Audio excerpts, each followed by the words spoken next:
Jesse. Bonjour. Tu es de retour un an et demi après. Est-ce que déjà c'est un constat d'échec pour toi de revenir à cette place-là? Non, pas du tout. Pourquoi ce serait un constat d'échec quand on voit le classement aujourd'hui? C'est pas un constat d'échec. Ouais, j'ai peut-être pas vécu ce que je voulais vivre en partant, mais au moins j'ai appris des choses et j'ai progressé, que ce soit sur le plan sportif et sur le plan humain, on va dire. Ça m'a fait grandir. Est-ce que tu as vite retrouvé tes marques ici Oui, franchement, ça a été plutôt rapide. Euh, Ça s'est plutôt bien passé. Je connaissais du monde. Même certains joueurs que je connaissais pas, enfin que j'avais pas joué avec, je les connaissais un petit peu. Jordan, des choses comme ça. D'ailleurs, hier, on a regardé un match ensemble, donc ça se passe plutôt bien, l'intégration. On a vu beaucoup de sourires chez les joueurs grenoblois sur la vidéo qui a été postée par le club. T'es pas trop réseaux sociaux, mais les supporters grenoblois ont montré leur amour, on va dire. C'est forcément des choses qui font très plaisir, ça, quand on est joueur et qu'on revient dans un club qu'on a marqué finalement. Ouais, forcément, ça fait plaisir. C'est vrai que l'amour des supporters ici pour le club n'est pas le même qu'à Amiens, on va dire, où l'environnement est un peu spécial et différent. Donc c'est sûr que ça fait plaisir.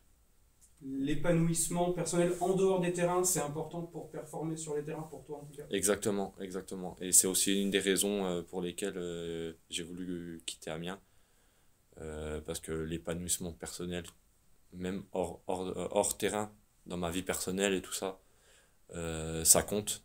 Et pour me sentir bien mentalement et bien sur le terrain, bah, il faut que je sois bien dans ma vie. Comment sont passés justement un peu les contacts avec Grenoble? Est-ce que tu étais toujours en contact un peu avec les dirigeants? Est-ce que tu les as sollicités? Est-ce que tu as Euh, senti l'intérêt assez rapidement sur ce non, projet? non, j'ai sollicité personne. Je voulais partir. Et mes représentants en ont parlé avec Max qui cherchait des milieux de terrain. Et voilà, ça s'est fait naturellement, en fait, comme un transfert normal, on va dire.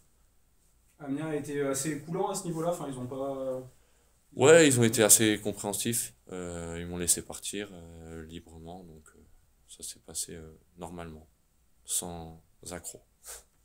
Tu as retrouvé certains repères, on va dire, à Grenoble. Est-ce qu'il y a des choses qui ont changé à tes yeux depuis que tu es revenu? Est-ce que, je sais pas, le club a grandi sur certains aspects ou on est vraiment sur du quasi identique à ce que tu avais quitté? Euh, Si, enfin, la poterne, ça a un petit peu changé. Les bâtiments qui sont derrière, ça fait un peu bizarre, les bâtiments fantômes comme ça. Euh, mais sinon, je sais que le club est en train de grandir, d'évoluer, donc ça va venir, ouais. Ça, c'est des choses qui ont pu te motiver encore plus à revenir. Le projet centre d'entraînement de formation, par exemple, que tu devais suivre un peu à distance, hein. Ouais, forcément, dans le projet, même sur la durée du coup de mon contrat, ça compte aussi. Donc voilà, et puis je sais que c'est un club ambitieux, moi je le suis aussi, donc comme je l'ai déjà dit, je suis pas venu pour jouer les petits rôles, quoi. Donc si on peut jouer quelque chose d'intéressant, on va pas se priver. La Ligue 1 n'est pas un mot tabou, pour paraphraser Max Marty. Peut-être pas cette année, mais en tout cas, jusqu'à l'issue de ton contrat, ça va être un vrai objectif, en tout cas, au moins de titiller cet objectif-là.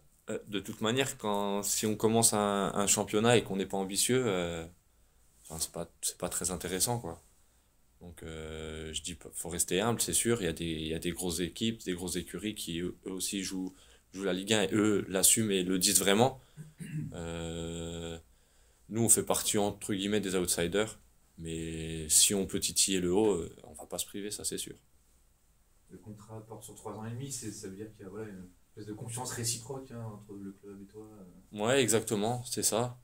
Et puis, comme on disait, le centre de formation, le centre d'entraînement, le nouveau centre, tout ça, j'aimerais bien le voir. Qu'est-ce que tu peux apporter à cette équipe? En toute humilité, on te connaît, tu vas pas te mettre en avant, mais qu'est-ce que tu penses pouvoir apporter au du sportif?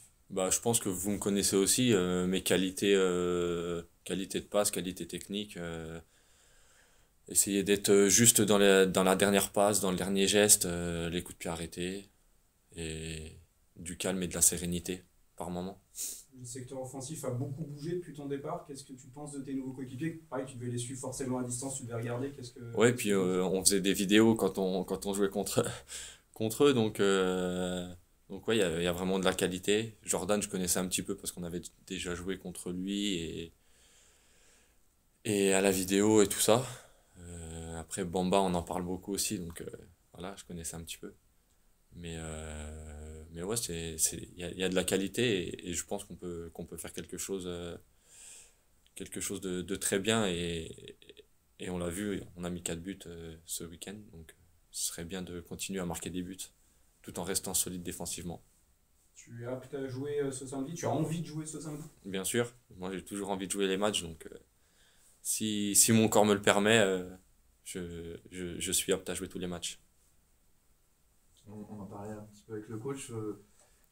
C'est quoi les écueils quand on joue contre des équipes amateurs d'amateurs, pardon. Il y a toujours des surprises à chaque tour avec les professionnels. Qu'est-ce qu'il faut faire et bien mettre en place Ouais, pour éviter d'être la mauvaise surprise, quoi. bah, ce qu'il faut, c'est déjà pas sous-estimer l'adversaire, respecter tout le monde, toujours. Et si nous, on est à 100%, que ce soit tactiquement, techniquement, physiquement, on est censé être au-dessus, donc ça devrait passer. Surtout ne pas sous-estimer, ne pas être à 60-70%. Ce sera pas suffisant contre ce genre d'équipe parce qu'eux, ils seront pas à 100%, ils seront à 150.